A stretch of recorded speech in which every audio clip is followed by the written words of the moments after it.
Welcome to Fostering Solutions, a podcast that uplifts people and enterprises making positive impact in communities around the world. I'm your host, Dr. Michelle Foster. All righty, on this special episode of Fostering Solutions with the Maximizing with Michelle series, my guest is Mavery Davis. Mavery, how are you today? I'm doing great. Thank you so much for having me. Great to have you on my little show here. So tell the audience something just in general about you. Who is Mavery Davis? That's actually a very hard question. I think I said this on my last interview. Mavery is still trying to figure out who he is. That said, I'm a very caring person, loving. I want to see the person next to me win. You know, whether that's my wife, my kids, people in the community, my neighbors. I get a big kick out of seeing the people around me continuing to advance and to live good lives. It gives me some bit of comfort to see that people are doing well. Especially people who you help, I assume. Yeah, especially people who you've helped. So what is your current role? What is your current career? My current role is I'm the director of lending for a nonprofit organization by the name of New Economy Works West Virginia. Okay. So what kind of talk about that organization? What is the focus? How did you get into it? I'm going to start with the focus because how did I get to it is a very long story. But so our mission is to support and finance self-governing cooperative businesses in communities that have been economically extracted. I know that sounds like we're some sort of a lending organization. We're not. We are a development organization, and we provide technical assistance, and we help people interested in starting businesses put together their business proposal. Okay. And then we help them get funded through our financial network, which is called Seed Commons. So, and I mentioned cooperative, so any business can be a cooperative. Our organization is a member of the Seed Commons Cooperative. Okay, and gotcha. Our membership allows us to connect folks locally in our community to financial capital to start their businesses. So the two sources of financing, local as well as national? Well, the financing itself is nationally raised, but it's focused locally. Awesome. So you started off your career, because we've chatted before. You are a CPA and you started off in a more traditional accounting role. Yes. So how did you get to the how long ago have you been in the nonprofit sector, and what keeps you Okay, so I in the sector? Okay, so I started in the nonprofit sector, really just volunteering, and that was back in, I want to say 2016, 2017. Okay. Up until that point, as you mentioned, I wasn't a CPA yet. I had my bachelor's degree in accounting from West Virginia State University. Go Jackets! And after that, I spent about 4 or 5 years working for accounting firms, doing audits, like financial audits, compliance audits, mostly federal money coming and distributed by the state. And doing that work, I always got a really good kick out of, because as an auditor, you're really interacting with people and you're helping them solve problems. And so that's what really resonated with me was that part of the work. But at some part of doing that work, I felt a disconnect. Like it wasn't, I didn't really know who I was helping or why I was helping them. And then shortly after that, I would say, like I said, about 2016 or so, I graduated in 2007. And then about like 2016, after doing that work, at some point I was just like, I don't know what my purpose is. I don't even know who even cares about the report I'm turning in and things like that. And so I just kind of started volunteering. I started to volunteer for organizations, mostly political organizations that were fighting for like higher minimum wages, that were, doing things with the environment, things like that. And I would just volunteer with those organizations just to help out. After work, I would go and volunteer, maybe pass out hot dogs and stuff, or whatever it is that they needed me to do. Sometimes I knocked on doors and canvassed for people, sometimes different political candidates that I agreed with. And I would do that. And as I was doing that, around that time, I also had obtained my CPA license. Okay. This was like in 2015, and I can remember this one political event I was volunteering for. I think it was for Bernie Sanders in Huntington, and I was directing the crowd, like making sure that the crowd got into the facility. But obviously, at any political event, there's going to be opposing people. And so part of my job was to keep the hecklers from distracting the crowd from getting into the event on time. And so there was a guy there talking a lot of stuff about like taxes and who's going to have a better tax plan. He didn't know that I was a tax professional or accounting professional.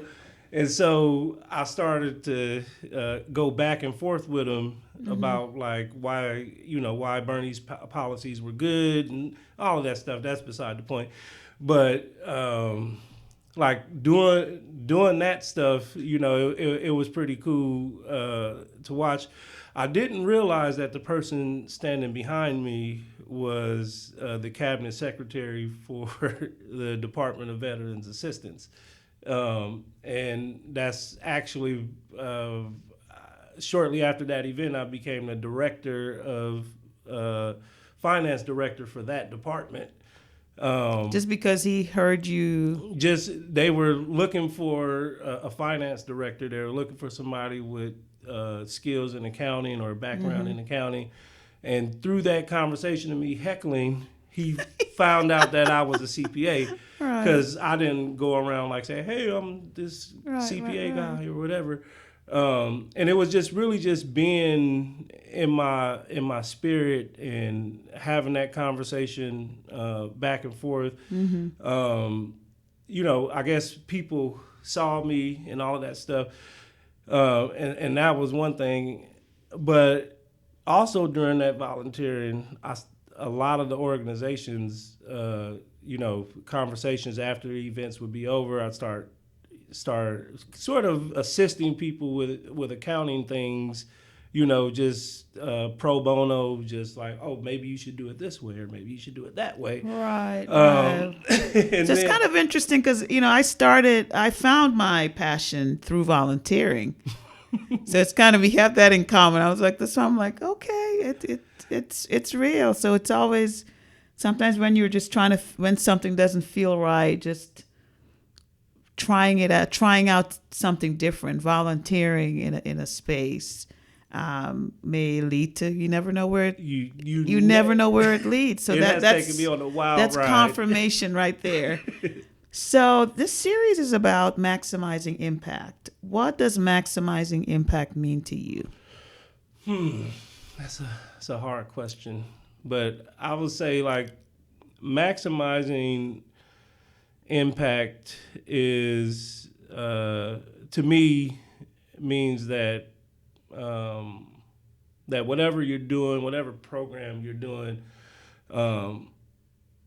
you're not just checking the box. People are getting real change, real tangible change that they can point to that improve their lives. Right. Like to me, that's maximizing impact. There's a real change, a real difference in somebody's life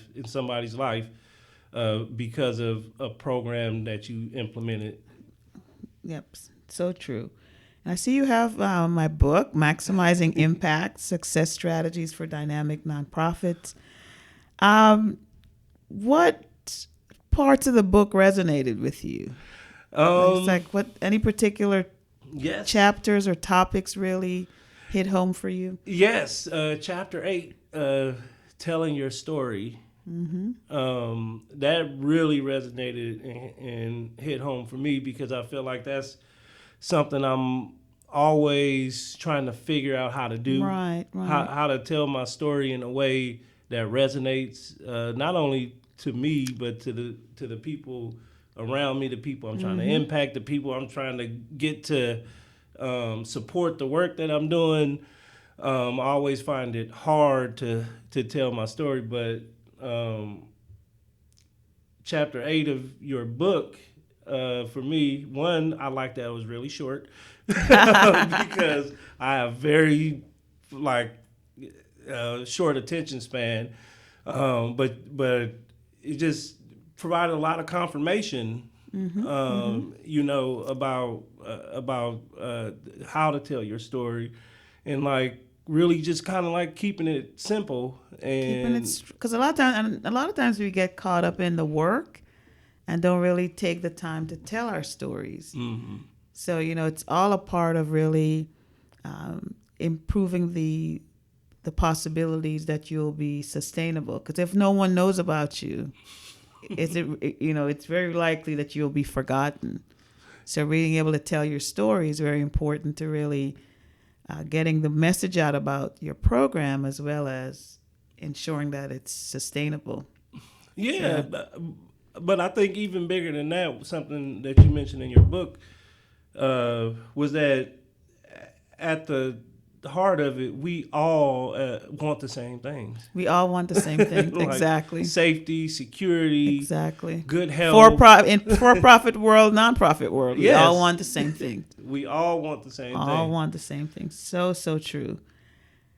So you right now you're running a development program that provides financing. So how do you know whether or not you're making an impact with that program? Are you making an impact? What's most impactful about your programs? One, I don't know whether or not I'm making an impact most days. How I gauge that is the response I get from the people that I'm working with. Okay. That's one way that I measure the impact is, for example, this one business that I'm working with, Fat Daddies on the tracks, on the west side of Charleston. No matter how they're doing in their business, I'm one of the first people that they call. Good, bad, indifferent. To me, that shows me that I've made some type of impact where they trust me to call me to celebrate, to call me to troubleshoot issues. Sometimes neither one of us know the answer, but the fact that we have each other to go through a fire together, I think is big, and especially business is really hard, right? Like anybody that's in a for-profit or nonprofit business, and of course we focus on supporting for-profit businesses, but to have somebody to be a go-to for a business to get support, I think is huge, and that helps me to manage impact or to gauge impact. Another way is simply by the numbers. When Fat Daddies, and I'm taking a note from your book, putting a face on it instead of just giving the numbers. So hopefully if somebody hears this, they'll be able to resonate with some of the owners that own that business. But when they first came to me, they were asking for a fairly small amount to start any business, and it was really to address a very specific issue. After almost a year of going back and forth with me and trusting that I could help support what they were doing, we were able to actually get them access to more than six figures in financing. That's great. And we watched several, and this is a restaurant, right? We watched several restaurants start. They started during the pandemic. They're still going. We watched a couple of restaurants in the neighborhood start up, and they're unfortunately no longer operating. So for me, that shows that whatever we were doing has some type of impact, because they're still in business and they're still growing, and we're still at the planning table trying to figure out what's the next move to further stabilize them. So, that's how I would maximize impact. Okay. So what do you know now that you wish you knew when you first started in your current position? Ooh, what do I know now? Well, I know now that I'm never going to have all the answers. And starting out, and leading up to this point, it had a very negative impact on me, feeling like I needed to have an answer for something and I didn't, and sometimes that led to poor ways of managing, like, my mental health and taking breaks and things like that, because thinking, I gotta find the answer. Find the answer. And I know now that, like, most of the time you're really not gonna know all the answers, and it's okay to not know everything. It's okay. That is so true. It is okay. And so I wish I had understood that when I first started. I'm a lot healthier now. I don't have the same pressure that I used to put on myself. Because self-inflicted pressure. Yeah, self-inflicted pressure. Yeah. Because it wasn't anybody telling me I didn't know or I didn't have the answer. People were coming to me and, trusting my advice and things like that. It was what I was putting on myself, not feeling like I was enough. But now, after years of doing it, it's like, okay, I'm never gonna know everything, and that's okay. Right, and that's why you partner, right? That's why you collaborate with folks. Yeah. So they can complement what you do. Yeah. Yeah.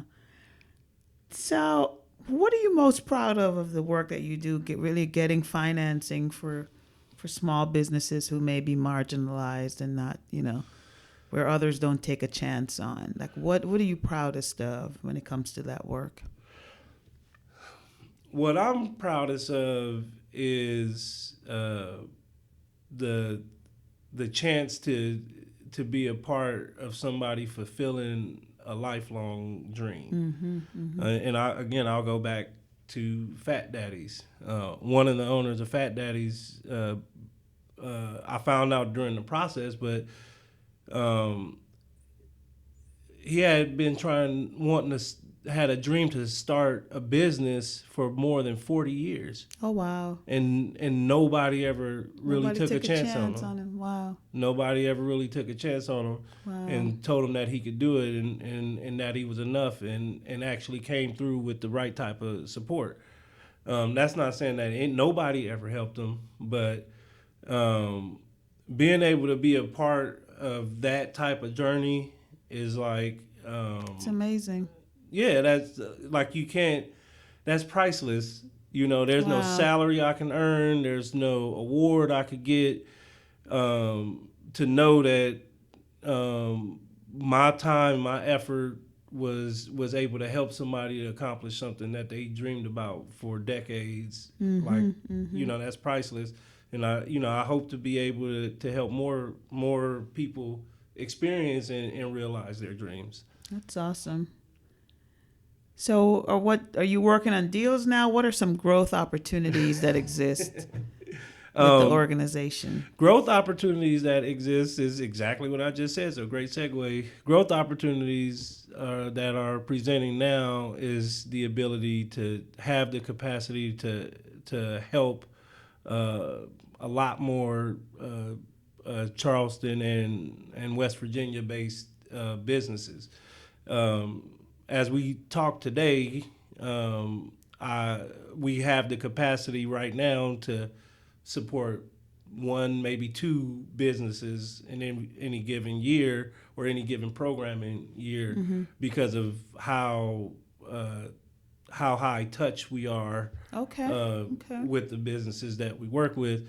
But there are opportunities we're having now to be able to support more, and it's through partnerships. Awesome. It's through partnerships and setting up a business academy that we're launching this summer.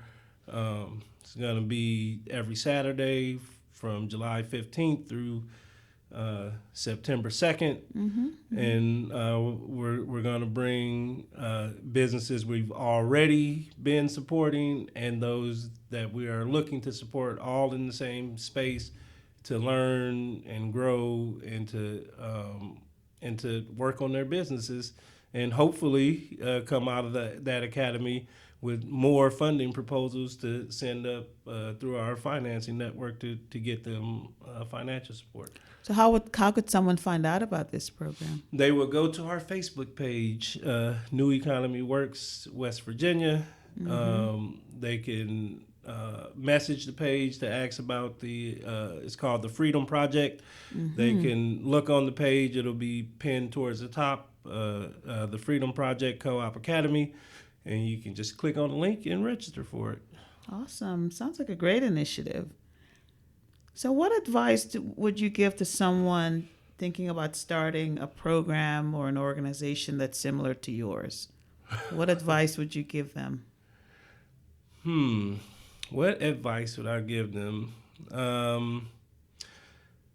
The advice I would give somebody trying to start an organization like mine is, this is hard because there's not very many organizations that do what we do. But the advice would be to dream big and go after solving problems that nobody else is addressing. So finding that niche. Yeah, that niche, because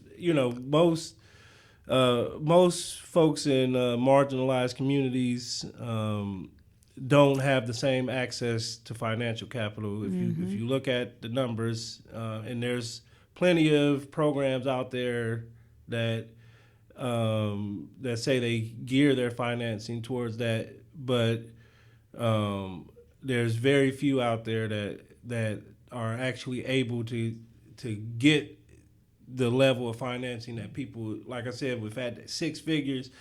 It's very hard to get any business, even a business that's been around for a while, 6 figures in financing. Fat Daddy's had no track record at all, know, and to be able to offer that to businesses in our communities, I think is a game changer.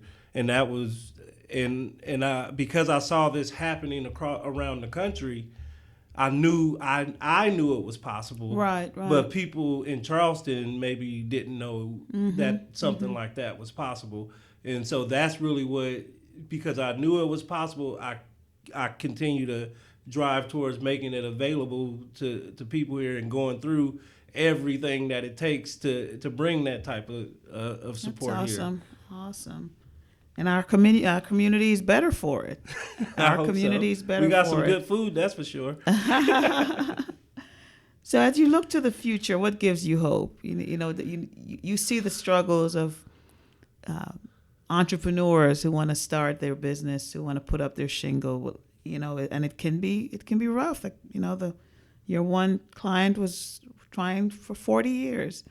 So what gives you hope in spite of it all? I'll go back to what I started with. What gives me hope is people. I get a lot of energy from people and being around people and seeing them pursue their dreams. And watching and witnessing all of the folks in and around Charleston that are putting up their shingles, and you see people selling food out of their house and on the street corner, and people doing pop-up shops and all this type of stuff, like trying to find a new way, Right. To do things, because the larger economy is such that you need multiple sources of income to not to thrive, just to survive. Just to survive, yeah. And to see people choosing entrepreneurship and starting a business as a way to do that gives me hope that what the programs that I'm trying to put together are meaningful and useful and are going to be there for those people, even though they don't know me and I may not know them yet. Like, I'm setting up something that can help people continue their journey, and like that gives me hope, because I see people fighting every day, in spite of the conditions. They're out there every day trying to figure it out. Right. Okay. Any advice you wanted to share as we wrap up the interview? This time just zoomed by. I know. Yeah. Anything else you want to share with the audience? I would share with the audience it's very important to keep a positive attitude, to have positive self-talks, and to embrace the good and the bad, right? Like to embrace it all, because the bad stuff, the struggles, they're always going to be there. The good stuff is always going to be there, but only if you are willing to try and to do something different, right? So be ready and willing to embrace all that comes with accomplishing big dreams. It's all worth it in the end. Awesome. That's a good message, because there's a scripture that talks about all things work together for good, right? So even though it may be rough at times, it's working for your good. Absolutely. Thank you so much, Avery. It's great to have you on Fostering Solutions with our special Maximizing Impact series.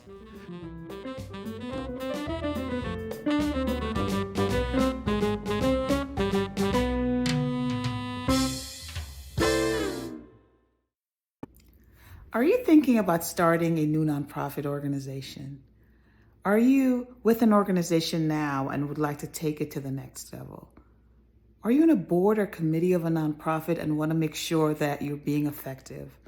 Then I have the answer for you. My new book, Maximizing Impact: Success Strategies for Dynamic Nonprofits. I wrote this book to share my journey and the secrets of my success. Learn the essentials of designing and implementing a program, finding money for that program, evaluating that program to make sure that you're making an impact, and so much more. Maximizing Impact: Success Strategies for Dynamic Nonprofits by me, Dr. Michelle Foster. Be inspired, be informed, and access invaluable resources. Get your copy today.